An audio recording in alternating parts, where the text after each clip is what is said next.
प्रतीक के बेटे असद के एनकाउंटर पर अखिलेश यादव ने एक बार फिर से सवाल खड़े किए। सिर्फ सपा अध्यक्ष नहीं बल्कि आज उनकी पत्नी और सांसद डिंपल यादव ने भी मुठभेड़ को फर्जी करार दिया है।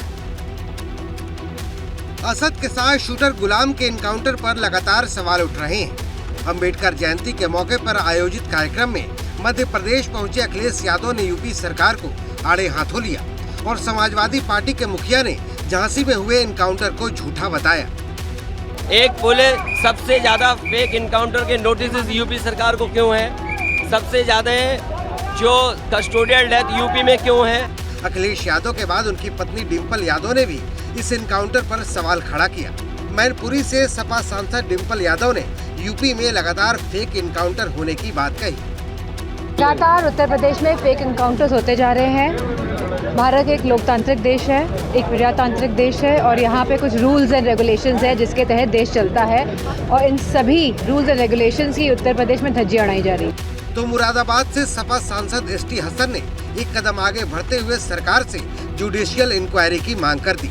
और जिस तरह की इंजरीज उसको हुई हैं, वो ऐसे ही लगता है कि एनकाउंटर फर्जी एनकाउंटर है। समाजवादी पार्टी ने झांसी में हुए एनकाउंटर पर लगातार सवाल उठाए हैं। गुरुवार को भी संभल से सपा सांसद डॉक्टर शफीकुर रहमान बर्क ने एनकाउंटर को फेक बताया था।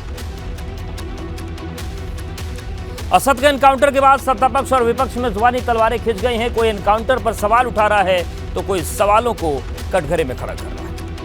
माफिया अतीक अहमद के तीसरे बेटे असद के एनकाउंटर के बाद सपा अध्यक्ष अखिलेश यादव लगातार सरकार की मंशा पर सवाल उठा रहे हैं, लेकिन अखिलेश के सवाल को सुभाषपा अध्यक्ष ओपी राजभर ने ही कटघरे में खड़ा कर दिया। अखिलेश सवाल क्यों उठा रहे हैं, इसकी वजह भी पूरी साफगोई से बता दी। संविधान में बाबा साहब डॉक्टर अंबेडकर ने व्यवस्था नहीं दिया होता तो इनकाउंटर नहीं होता। मुसलमानों का वोट लेने के लिए तो मुसलमानों के पक्ष में कमरे में बात होती है। अखिलेश यादव के सवाल पर भाजपा के राष्ट्रीय महामंत्री दुष्यंत गौतम ने भी करारा प्रहार किया और कहा कि अखिलेश भाईचारा के नाम पर सिर्फ मुसलमानों का आई वॉश कर रहे हैं। जो अब आईबास कर रहे हैं, खाली मुसलमानों के वोट लेने हैं, मुसलमानों को तुष्टीकरण करना है। इधर अपने बयानों से सुर्खियों में रहने वाले सपा के राष्ट्रीय महासचिव स्वामी प्रसाद मौर्य ने असद और गुलाम के इनकाउंटर को तकरीबन जायज ठहराया है और कहा है कि पुलिस की जान पर बनेगी तो पुलिस आरती नहीं उतारेगी। पुलिस मरने के लिए नहीं गई है, पुलिस अपराधी को पकड़ने के लिए गई है। अगर सही मायने में कोई पुलिस पर हमलावर होता है तो पुलिस अपने बचाव में तो खैर गोली चलाती है, इसमें कोई दो राय नहीं है। जाहिर है अतीक के बेटे के एनकाउंटर पर सियासत की जुबान अभी और तीखी होगी।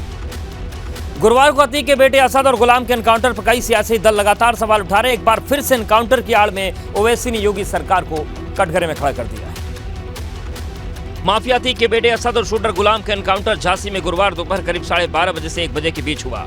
इस एनकाउंटर पर सीएम योगी ने एसटीएफ की टीम की सराहना की, लेकिन असदुद्दीन ओवैसी लगातार एनकाउंटर पर सवाल उठा रहे हैं। एक बार फिर उन्होंने कहा है कि एनकाउंटर से इंसाफ नहीं होता।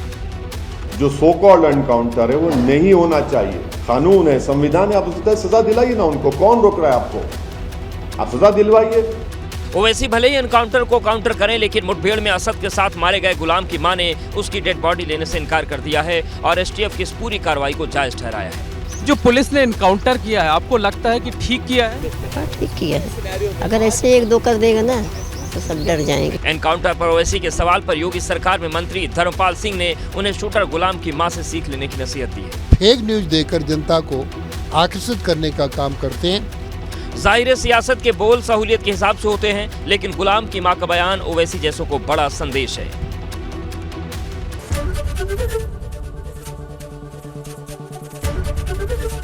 एबीपी गंगा, खबर आपकी, जुबान आपकी।